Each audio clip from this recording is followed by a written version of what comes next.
¿Qué tal hermanos? ¿Qué tal amigos? Bienvenidos a una nueva transmisión. Como cada miércoles a esta hora, a las 6 de la tarde de Argentina, estamos compartiendo una pequeña meditación, una breve reflexión en la palabra de Dios. En este caso vamos a estar hablando acerca de el tema, digamos, que vamos a tocar. Lleva por título Toma tu cruz, ¿sí? Toma tu cruz y sígueme, basada en las palabras de Cristo. Y si tuviéramos que ponerle un subtítulo, o sea, un comentario acerca del contenido del tema de hoy, es una visión gloriosa del futuro. Y parece contradictorio, ¿no? Toma tu cruz, es la palabra de Cristo, es el consejo de Cristo hacia nosotros, hacia su pueblo, hacia su iglesia, y sin embargo es una visión gloriosa, es una visión prometedora, ¿sí?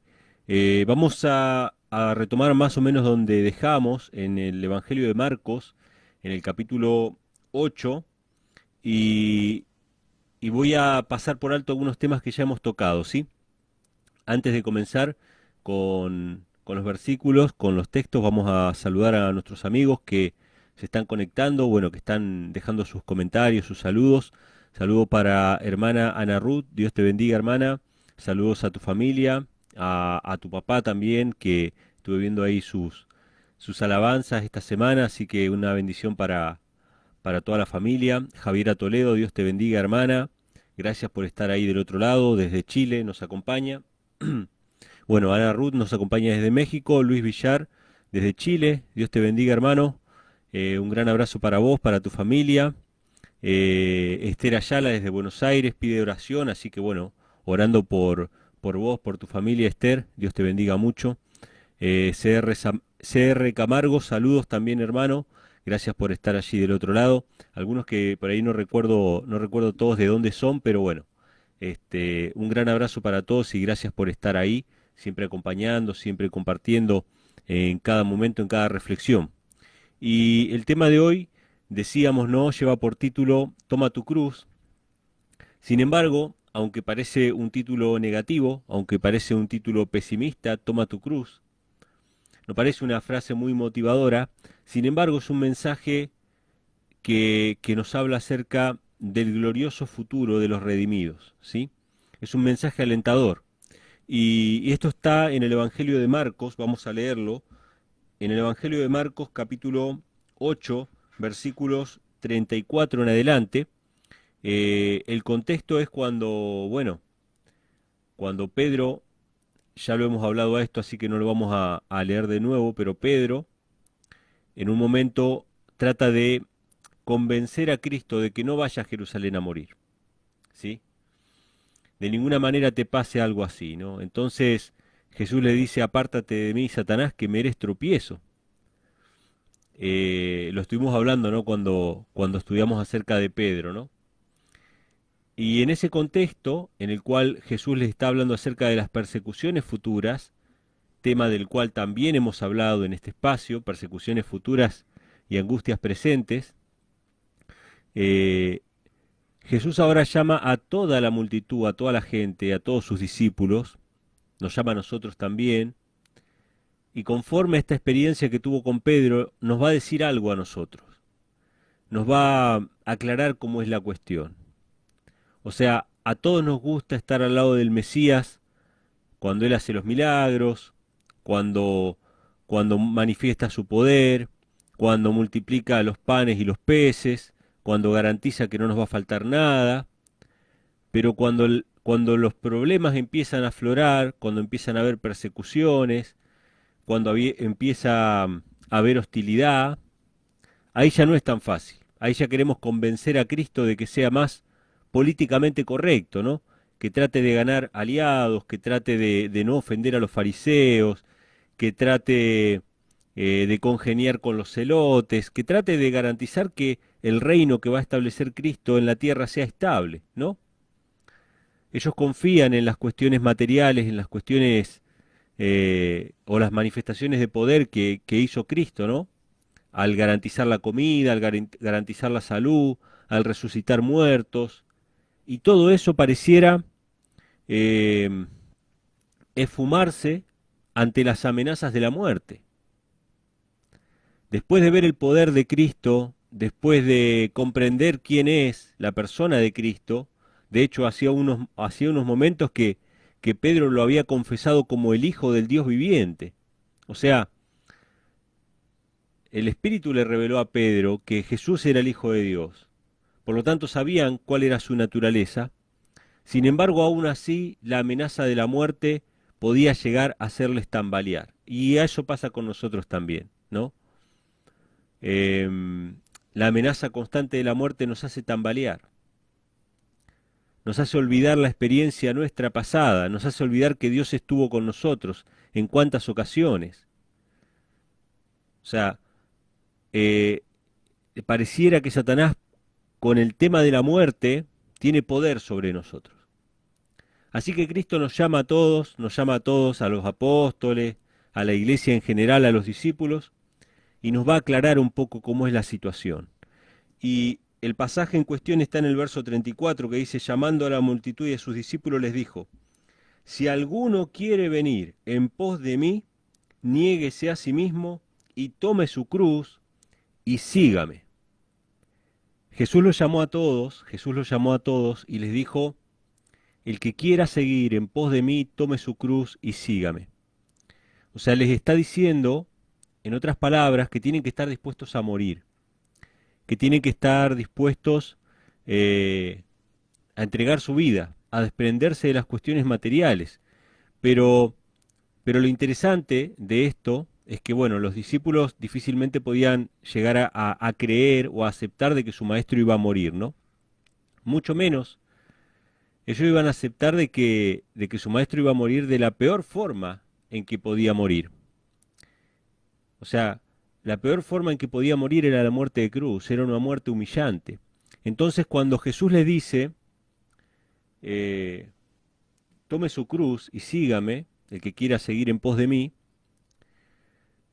les está hablando de humillación, de un camino humillante, de un camino, de una muerte no heroica, ¿sí? No una muerte honrada, una muerte de delincuente, de un malhechor. Y ustedes saben que los romanos tenían todo pensado, ellos no hacían nada por casualidad, ellos no era que idearon la crucifixión de manera casual. Esta era la peor forma de morir. Un malhechor que moría crucificado era primero azotado, era humillado públicamente, y se le hacía cargar eh, su propio madero de tortura, ¿sí? Su propia cruz. Tenía que llevarla él mismo. Él tenía que arrastrarla durante muchos metros hasta llegar al lugar de la ejecución. Él tenía que cargar eh, con su propia cruz. Y durante todo ese camino, la gente iba a descargar todas sus frustraciones y todas sus angustias en ese lugar, ¿no? Iba a ser catarsis. Como hoy día, ¿no? Mucha gente que tiene sus frustraciones, tiene, tiene sus enojos, sus tristezas, por ahí ve una película de acción, se identifica con el protagonista y siente que se realizó de alguna manera, ¿no? En su vida. O mira un partido de fútbol, se identifica con los jugadores y siente que ha ganado una lucha y que ha descargado sus energías en eso, ¿no? Y se siente identificado de alguna manera, hace catarsis. Y si no hace eso, quizá va a una iglesia donde grita, salta, canta y llora y también descarga esa catarsis, para sentirse mejor, ¿no? Pero en aquella época a los delincuentes que se los llevaba para ser crucificados, la gente los insultaba. Entonces ellos iban durante todo ese, como le llaman los católicos, ¿no? El Vía Crucis, durante todo ese camino el malhechor recibía los insultos, la degradación, las burlas, y, y Jesús cuando dice, el que quiera seguir en pos de mí, tome su cruz y sígame, se está refiriendo a ese camino, donde no iban a ser reconocidos como héroes, no iban a ser reconocidos como santos, ni como mártires, sino que iban a ser simplemente reconocidos como malhechores, como terroristas prácticamente. O sea, tanto Jesús como sus discípulos fueron acusados en aquella época de terrorismo. ¿Qué sería el terrorismo? Atentar contra el bien común, ¿sí? O contra el orden público. Eran enemigos del Estado, enemigos públicos, ¿sí? Jesús fue eh, condenado por eso. De hecho, el cargo era que se proclamaba rey de los judíos y por lo tanto podía provocar una sedición. Así que eh, Jesús le está diciendo a la gente que miren que no solamente van a morir, algunos de ustedes quizá vayan a morir por el Evangelio. No solamente eso, sino que también va a ser un camino deshonroso. Los diarios no van a decir, fulanito murió por defender la verdad. No van a decir eso. Va a decir, murió el terrorista fulano, ¿no? O fue ejecutado el, el fanático o ¿cómo es? El fundamentalista religioso fulano por atentar contra el bien público, de alguna u otra manera, predicando un mensaje de odio. O sea, los titulares van a decir eso, no van a ser aplaudidos. Jesús no fue aplaudido. La misma gente que comió los panes y los peces gritaba, crucifíquenlo, crucifíquenlo. La gente quería ver sangre, salvo los más allegados, aquellos que habían recibido la bendición de la sanidad, que habían recibido la bendición de la salvación, lloraron por Cristo, pero la gran mayoría fue parte del espectáculo. Ellos fueron a hacer catarsis con eso, ¿no? Y las masas muchas veces son así, ¿no? Este, cumplen los propósitos de Satanás en cuanto a la persecución del pueblo de Dios. Eso ha pasado en la historia, va a volver a pasar. Entonces Jesús les dice, el que quiera seguir en pos de mí, niéguese a sí mismo. O sea, morir al yo. Tome su cruz y sígame. Vamos a ir por él vía crucis, por ese camino de humillación, ¿sí? Entonces dice el versículo 35, porque el que quiere salvar su vida la perderá, y el que perdiere su vida por causa de mí y del Evangelio, éste la salvará. Esto es muy importante, hermanos. O sea, todos tenemos nuestro proyecto de vida, todos. Y, y gloria a Dios por eso. Los hijos de Dios aman la vida. Los hijos de Dios aman la vida. ¿Sí? Por más que sea dura, por más que tenga sus problemas, sus dificultades, por más que las cosas no salgan como uno espera muchas veces, los hijos de Dios aman estar vivos. Los hijos de Dios no buscan la muerte, no buscan la muerte, sino que buscan la vida. Quieren estar vivos para ser de bendición de alguna manera para el prójimo, ¿sí? Para disfrutar también de la creación de Dios. Sé que los hijos de Dios no es que de alguna manera buscan la muerte. Ustedes saben que hay religiones donde se cree que si uno muere de determinada manera, tiene garantizado el paraíso, ¿no? Por ejemplo, en el Islam, en los sectores radicalizados, ¿sí? O en los sectores fanáticos del Islam, se cree que si una persona se inmola, ¿no? Matando a los infieles, entonces esa persona muere como un héroe, muere como un mártir. O sea, a pesar de que esa persona misma se está suicidando, ¿no? Y matando a otras personas, y se va directo al paraíso, a disfrutar de sus 7 mujeres o no sé cuántas mujeres que van a tener en el paraíso. Esto es real, lo que estoy diciendo. Hay sectores radicalizados del Islam donde se practica el fanatismo, donde se cree eso, que uno puede morir de esa manera. Jesús no está hablando de eso. O sea, los hijos de Dios aman la vida. Leía esta mañana acerca de un pastor pentecostal norteamericano llamado Jim Jones, que en la década de los 70, por ahí a finales de la década del 70, él había formado una iglesia muy grande. El hombre era partidario del comunismo, extrañamente. Alberto Rivera dice que este hombre en realidad era un jesuita, y no es extraño porque el jesuitismo es afín al socialismo y promueve el socialismo. Por eso este papa promueve el socialismo, ¿no? Y este pastor llegó a crear una iglesia muy grande y, y como veía sus planes, digamos, un poco obstruidos en los Estados Unidos, se mudó a la selva de Guyana, en Sudamérica, y unos 900 fieles se mudaron con él. a una especie de paraíso en la tierra que él les prometió, ¿no? Así que después de una serie de incidentes donde habían algunas personas que se querían ir de ahí, porque obviamente era una secta terrible, ¿no? Un lavado de cerebro terrible, él convenció a casi 900 fieles de que se suicidaran todos. Y todos se suicidaron, para pasar supuestamente a al cielo, ¿no? O a la tierra nueva. Esto quedó como un precedente terrible del fanatismo protestante. Pero hay muchos que piensan, y yo soy uno de ellos, que piensan de que este hombre no era protestante, de que este hombre era un jesuita, que de la misma manera que muchos radicalizados islámicos están dispuestos a suicidarse y a matar a otras personas con tal de garantizar el avance de su obra, que en este caso es el restablecimiento del poder papal en la América protestante.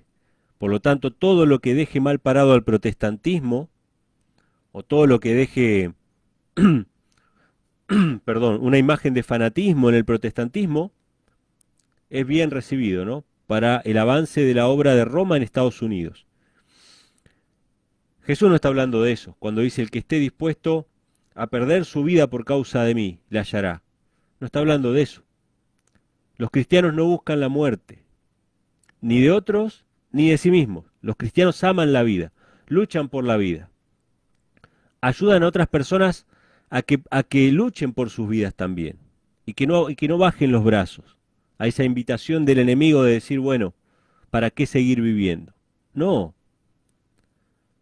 El Espíritu de Cristo es el Espíritu de vida, ¿sí? Cristo es el camino, la verdad y la vida, por lo tanto, los cristianos de ninguna manera pueden anhelar eso, sino que siempre tienen que buscar vivir para servir al prójimo. Pero, si por causa del Evangelio, si por causa de Cristo, somos llamados a ir al descanso, tenemos que estar más seguros y arraigados a la vida eterna, a la resurrección, que a esta propia vida. ¿Sí? Esto es muy importante, hermanos. Entonces Jesús les aclara cómo es la situación, ¿no? Y dice en el versículo 36, porque ¿qué aprovechará el hombre si gana todo el mundo y pierde su alma?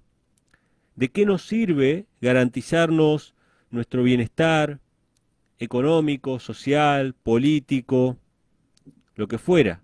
¿De qué nos sirve si perdemos nuestra alma, nuestra vida eterna? Si perdemos la resurrección, levantarnos con los justos en aquel día, ¿no? Entonces dice el verso 37, ¿o qué recompensa dará el hombre por su alma? No se puede pagar. No podemos, por más que ahorremos toda nuestra vida, no podemos pagar por nuestra alma. Lo más importante, hermanos, es aceptar a Cristo y permanecer en Él, hasta el último momento. Cuando Dios, en su sabiduría, decida llamarnos al descanso, ¿no? Y en el verso 38 dice, porque el que se avergonzare de mí y de mis palabras, en esta generación perversa y adúltera, el Hijo del Hombre se avergonzará también de él cuando venga en la gloria de su Padre con los santos ángeles. Este pasaje, hermanos, me pareció tan acertado, tan adecuado para nuestra época, porque habla de una adúltera y perversa generación. Y no hay duda de que estamos viviendo en una adúltera y perversa generación, donde se ha cambiado todo. Todas las normas morales que se han podido trastocar, se han trastocado. Ya lo bueno se le llama malo, lo malo se le llama bueno, y hay de alguien que esté dispuesto a llamar a la perversión perversión y al adulterio adulterio. Si alguien en los medios de comunicación llama a la perversión perversión, puede ser encarcelado por discriminación. Esto es terrible. Entonces, esta palabra de Cristo es tan adecuada para nuestros días, porque dice, si alguno se avergonzare de mí o de mis palabras, yo me avergonzaré de él. Cuando venga, dice, ¿no? En la gloria de su Padre con sus santos ángeles. Y acá ya está haciendo referencia a la segunda venida, que es la parte final, ¿no? Que vamos a mencionar ahora. Entonces, hoy día, pareciera que es vergonzoso hablar de Dios, hablar de la justicia, hablar de la pureza, hablar de la santidad, llamar al pecado por su nombre, ¿sí? Pareciera que es vergonzoso. No cualquiera se anima a hacerlo. ¿Por qué? Por las consecuencias. Porque estamos viviendo en una época o en una generación que, según Cristo, dice que es perversa y adúltera, ¿sí? Entonces, primero Cristo nos aclara cuál es el panorama. Pedro trató de convencerlo, no, pero fíjate, maestro, que de ninguna manera te pase esto. Entonces Jesús nos aclara cómo es la cuestión, cómo es la situación, qué es lo que tenemos que esperar, que probablemente alguno sea llamado a entregar su vida por causa del Evangelio, que cuando entreguemos nuestra vida o seamos perseguidos o lo que fuera, no vamos a ser tratados como héroes o mártires, no, vamos a ser tratados como delincuentes como Cristo fue tratado, como terrorista como Cristo fue tratado, que aún por nuestras palabras podemos llegar a ser perseguidos, porque cualquiera que diga algo en esta época adúltera o perversa puede sufrir las consecuencias. Cristo nos aclara el panorama, pero lleva nuestra vista a algo más allá, a una visión gloriosa del futuro, que es la segunda venida de Cristo. Lo menciona en este versículo 38. Y en el capítulo 9, versículo 1, le va a hablar directamente o va a tratar de aclararle directamente a alguno de los apóstoles que más endurecidos estaban con este tema. Capítulo 9, verso 1 dice, también les dijo, de cierto os digo, que hay algunos de los que están aquí que no gustarán la muerte hasta que hayan visto el reino de Dios venido con poder. ¡Wow! O sea, Jesús les dice, ¿no? No los llama por nombre, dice, algunos de los que están aquí, eran Pedro, Jacobo y Juan, que eran los más cabeza dura, era quien había reprendido hace un rato Pedro, que estaba aferrado a las cosas materiales, y Jesús le dice, miren, algunos de los que están aquí no van a morir sin antes ver la gloria de la venida de Cristo. Así que Cristo, ahora a nosotros, por medio de la palabra, por medio de la Biblia, nos va a permitir ver un poco de la gloria de la venida, para consolarnos, para que nuestros ojos vayan un poco más allá de la cruz, de la humillación, del sacrificio, sino que podamos ver un poco más allá a la promesa de la vida eterna. Entonces dice en el versículo 2, 6 días después Jesús tomó a Pedro, a Jacobo y a Juan y los sacó solos aparte a un monte alto y fue transfigurado delante de ellos. O sea, Cristo en este monte les va a presentar una imagen, una revelación de cómo va a ser la segunda venida de Cristo. Y Cristo apareció glorificado delante de ellos, apareció transfigurado.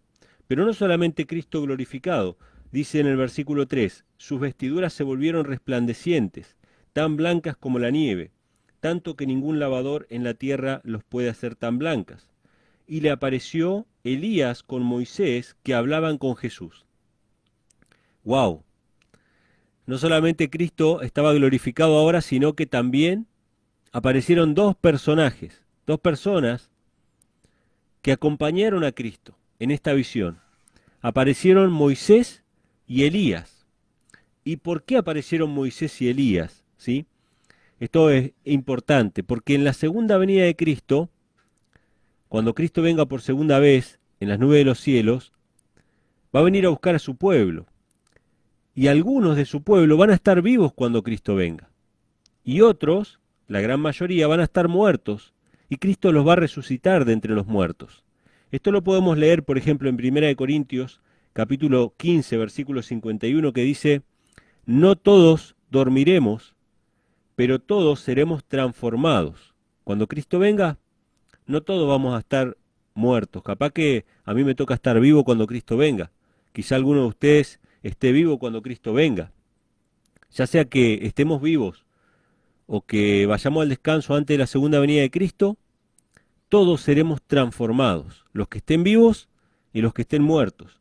Y en 1 de Tesalonicenses capítulo 4, versículo 17, Pablo se identifica con los que estén vivos y dice, nosotros, los que hayamos quedado, seremos arrebatados juntamente con los que murieron en Cristo. que van a resucitar, dice, van a resucitar primero, y vamos a ser arrebatados en las nubes para recibir al Señor en el aire.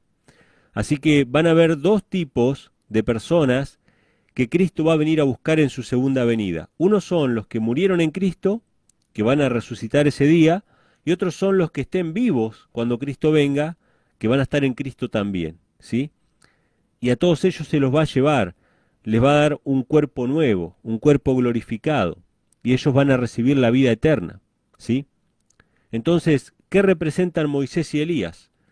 Representan estos dos grupos que van a estar en la segunda venida. Elías representa a los que estén vivos, porque Elías fue llevado al cielo sin ver muerte, por un carro de fuego, ¿sí?, que se lo llevó. Y Moisés representa a aquellos que mueran en Cristo, porque Moisés, recuerden ustedes que fue sepultado, murió antes de llegar a la Canaán terrenal, no le fue permitido entrar.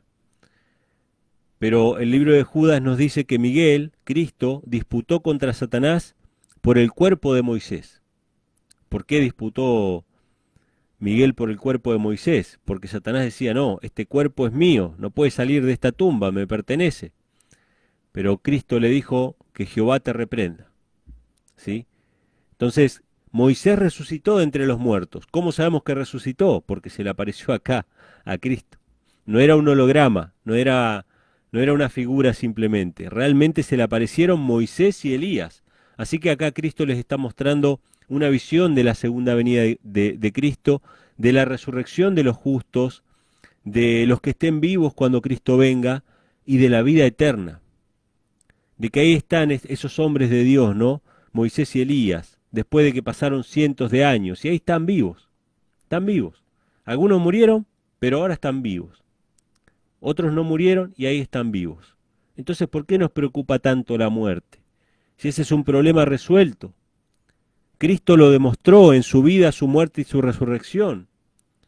Pero ahora Cristo nos consuela con esta visión de la eternidad. Y algo que me llamó la atención, que es muy interesante, es que dice que Pedro y los otros lo reconocieron. Si ustedes se fijan en el versículo 5, dice: entonces respondiendo Pedro dijo a Jesús: Maestro, bueno es para nosotros que estemos aquí y hagamos 3 tabernáculos, uno para ti, otro para Moisés y otro para Elías. O sea, ¿por qué Pedro reconoce a Moisés y a Elías? Esto es algo muy interesante. Ustedes saben que el Antiguo Testamento no venía con ilustraciones a todo color. O sea, no venía con la foto de Elías, con la foto de Moisés, con la foto de los personajes bíblicos, ¿no? El Nuevo Testamento tampoco. Nosotros no sabemos cómo era Pedro, no sabemos cómo era ninguno, ni aun cómo era Cristo. No sabemos cómo era su apariencia física. No lo sabemos. Ahora los científicos dicen que reconstruyeron el rostro de Cristo, pero las reconstrucciones son un gran porcentaje de imaginación, ¿no? Pero más allá de eso, no hay forma de reconocer. ¿Cómo sabían que eran Moisés y Elías? Y esto responde a una pregunta interesante. ¿En la resurrección vamos a reconocer a nuestros familiares que hemos perdido? Acá está la respuesta. Claro que sí. Pedro sabía que ese era Moisés y que ese era Elías. Y no tenían un cartelito acá con el nombre. No, lo reconocieron. Y nosotros vamos a reconocer a nuestros familiares. Vamos a reconocer a nuestros parientes y vamos a reconocer a los patriarcas, a los profetas, a los apóstoles. Vamos a ser una gran familia que vamos a poder reconocernos entre todos. Qué gloriosa visión de la eternidad.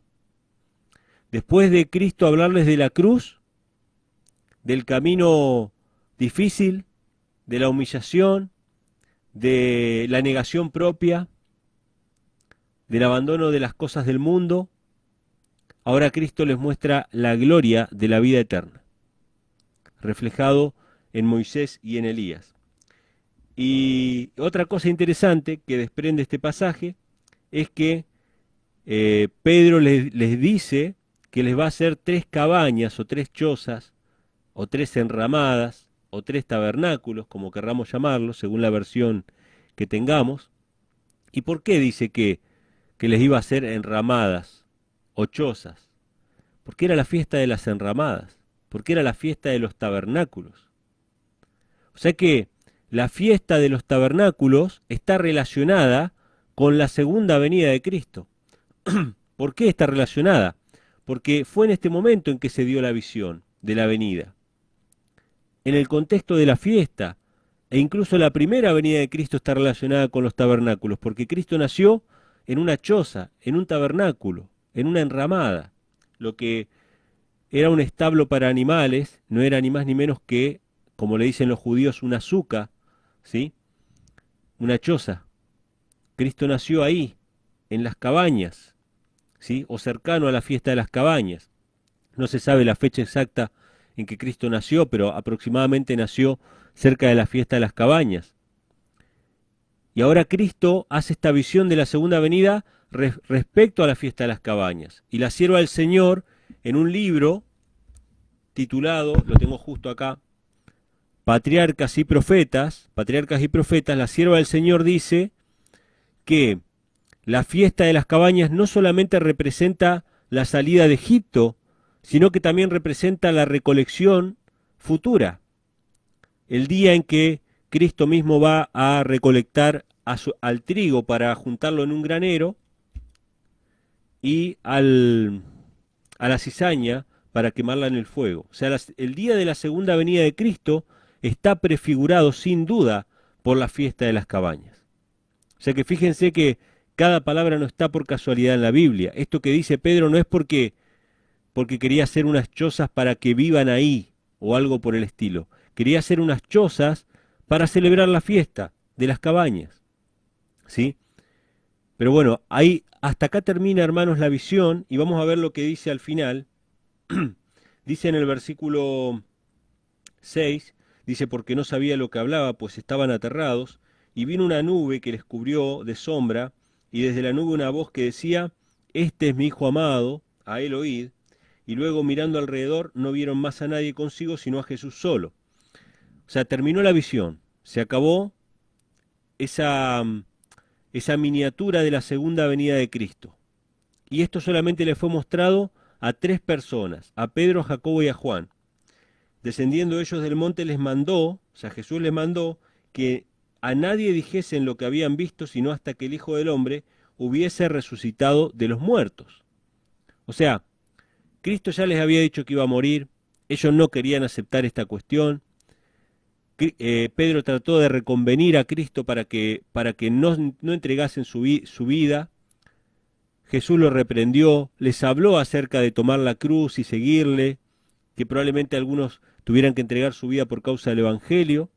Le mostró la promesa de la resurrección futura, de la vida eterna, la gloria de la segunda venida, y ahora les dice, no cuenten a nadie lo que vieron hasta que después de que el Hijo del Hombre sea entregado, ¿sí? Y que sea resucitado entre los muertos. Y termina esto diciendo el verso 10, y retuvieron la palabra entre sí, preguntándose entre ellos qué significaría eso de resucitar de los muertos. O sea, en otras palabras, no pudieron aceptar de que su maestro tenía que morir. ¿Qué es eso de resucitar de los muertos? ¿Quién va a morir? ¿Cómo es eso de la muerte? ¿Qué tiene que ver eso con nosotros? Desde que nacemos estamos ligados a eso, hermano, a la muerte. Y Cristo quiere que pongamos nuestra vista más allá. Cristo quiere que miremos la gloria futura de la resurrección. Él no nos cuenta cuentos de hadas, historias bonitas para que nosotros pensemos que la vida va a ser color de rosa. No, nos dice la realidad. Lo podemos ver en su propia vida y en la vida de los apóstoles, que muchos de ellos estuvieron dispuestos a entregar su vida con tal de no negar a Cristo. No tenían ganas de morir, ¿eh? No tenían deseos de morirse, no. No, de ninguna manera. Pero si era con tal de no negar a Cristo, ellos estaban dispuestos a ir al descanso y a testificar con su propia vida, con su propia sangre, que había algo mejor que lo que este mundo puede dar, que había algo más allá de lo que este mundo y esta vida nos promete, que hay una gloria futura, que hay una resurrección, que hay una vida eterna, que hay un propósito más elevado que simplemente nacer, crecer, reproducirnos y morir. Y cumplir así un ciclo, ¿no? Donde el polvo se va convirtiendo en una cosa, en vida, y después la vida en polvo, y así, indefinidamente, sin ningún propósito. No, no. Hay un propósito original que Dios quiere cumplir en nosotros. Así que la invitación, hermanos, del día de hoy es poder poner nuestra vista en eso, ¿no?